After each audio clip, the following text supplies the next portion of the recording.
Hola chicos y chicas, vámonos.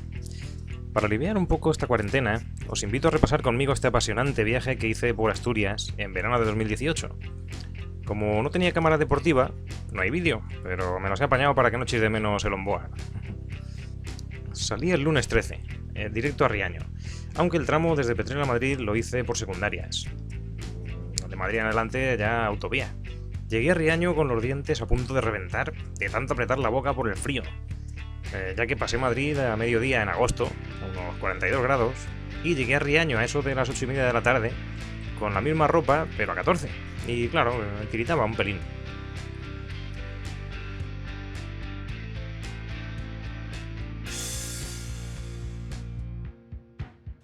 Di un paseíto nocturno por Riaño, que es precioso. El Riaño original, que ahora descansa bajo el agua, debió ser bonito, pero ahora con el embalse es mágico. ¿Y a dormir?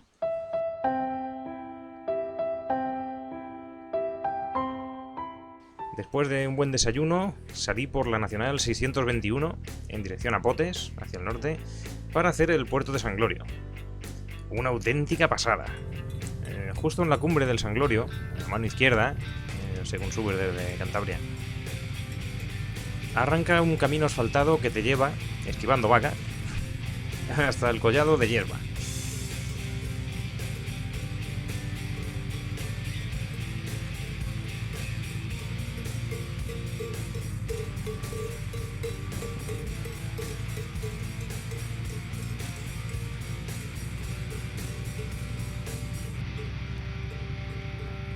Las vistas de los picos de Europa son sobrecogedoras. En pleno agosto y aún se ven puntos de nieve.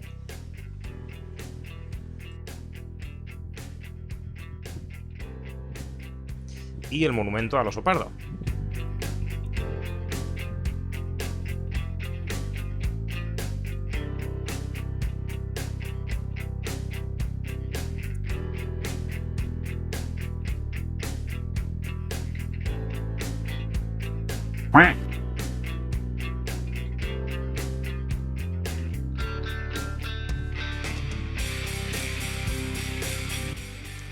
Después de disfrutar del fresco de las nubes en la cara y las vistas privilegiadas, continué el camino bajando por el San Glorio, esquivando majar de vaca, parando también a disfrutar en las vistas del Mirador del Corzo y seguí disfrutando las curvas perfectamente asfaltadas hasta Potes.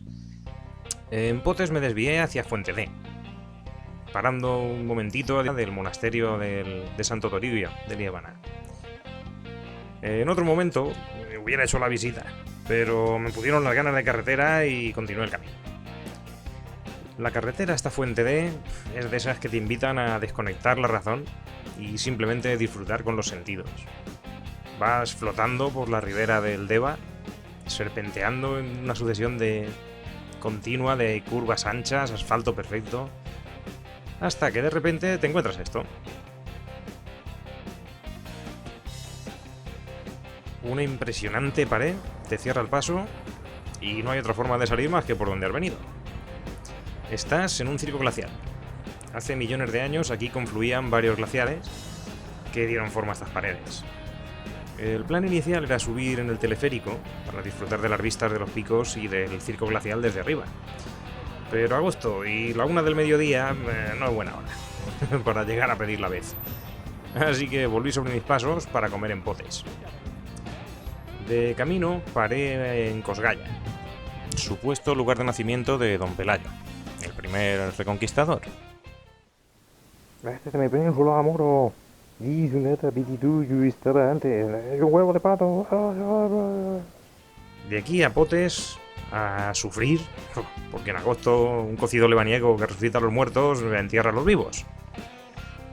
Así que lo sufrí. Tras una buena y necesitada sobremesa, continué camino para disfrutar el desfiladero de la Ermida. Sin palabras. Tenéis que ir sí o sí.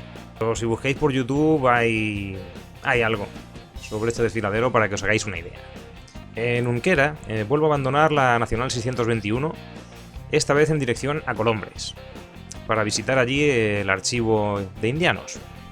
Una parada bonita y útil, ya que después del cocido ardiendo dentro y el sol ardiendo por fuera, el aire acondicionado del archivo no tenía precio, vamos.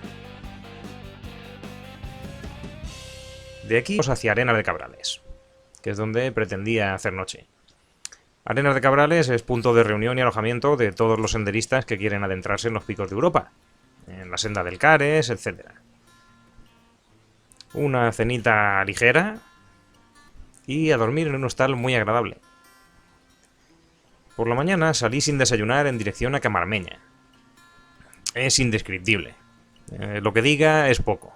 Las fotos y el vídeo no reflejan lo que es. Cuántas sensaciones, olores, colores, sonidos y qué vistas. La madre que me parió. Y sin cobertura, para que no te den por saco con el móvil, ¿no? El paraíso. Este es el segundo mejor desayuno de mi vida, a pesar de lo austero. Coincidió que era fiesta en Camarmeña. Son 4 casas, pero bueno, tienen su día de fiesta, ¿qué pasa? Y el hotel rural y el bar estaban cerrados.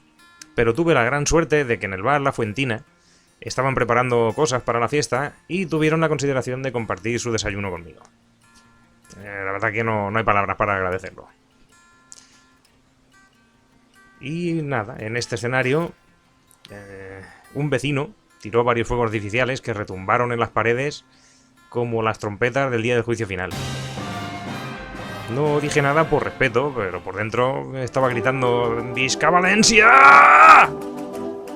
Valencia es la tierra de las flores de la luz. Por este camino me adentré en las entrañas de los picos de Europa para visitar Tresviso, un pueblecito literalmente perdido en los picos de Europa, al que solo se llega por una carretera después de atravesar los picos de Europa desde Arenas de Cabrales.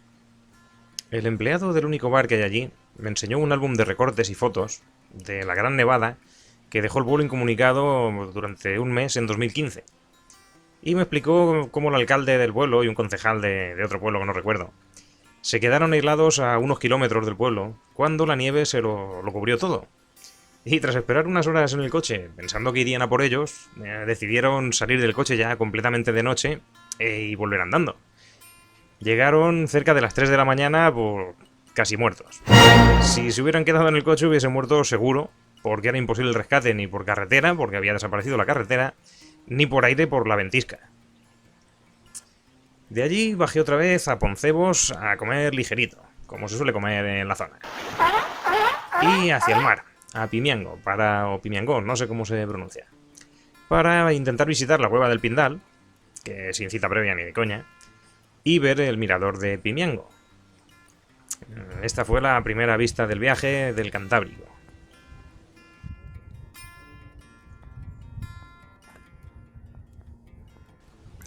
Desde aquí continué hacia el oeste por la Nacional 634 hasta Buelna, donde es de obligada visita la playa, la cueva y los acantilados del Cobijeru. Como sacado de una peli de aventuras, o mejor, la cueva nace a 150 metros del mar y desemboca en él. Es un pasaje angosto en algunos tramos, completamente a oscuras, y con el retumbar de las olas rompiendo al fondo que te hace pensar más de una vez en volver para atrás. Pero merece muchísimo la pena.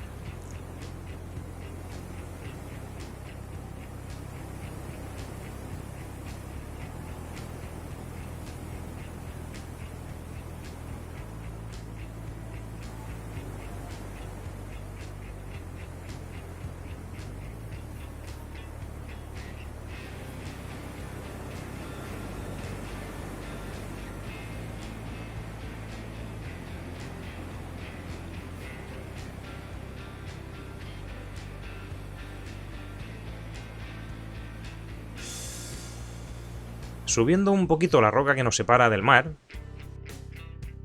nos encontramos el Salto del Caballo, que aparte de la foto obligatoria, no podéis dejar de pasar por encima de él. Es impresionante, simplemente.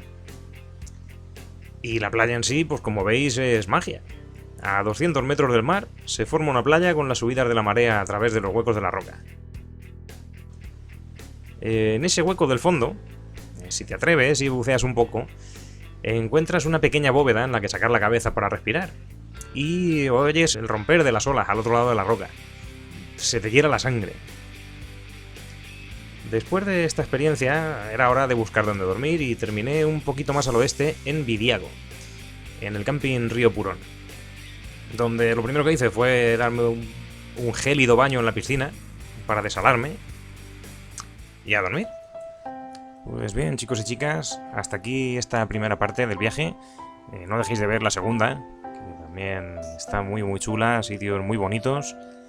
Y nada, si os ha gustado, suscribíos al canal para hacerme saber que os ha gustado y recibir novedades que vaya subiendo. Nada, muchas gracias por llegar hasta aquí. Nos vemos en la siguiente. Un saludo, chicos. Adiós.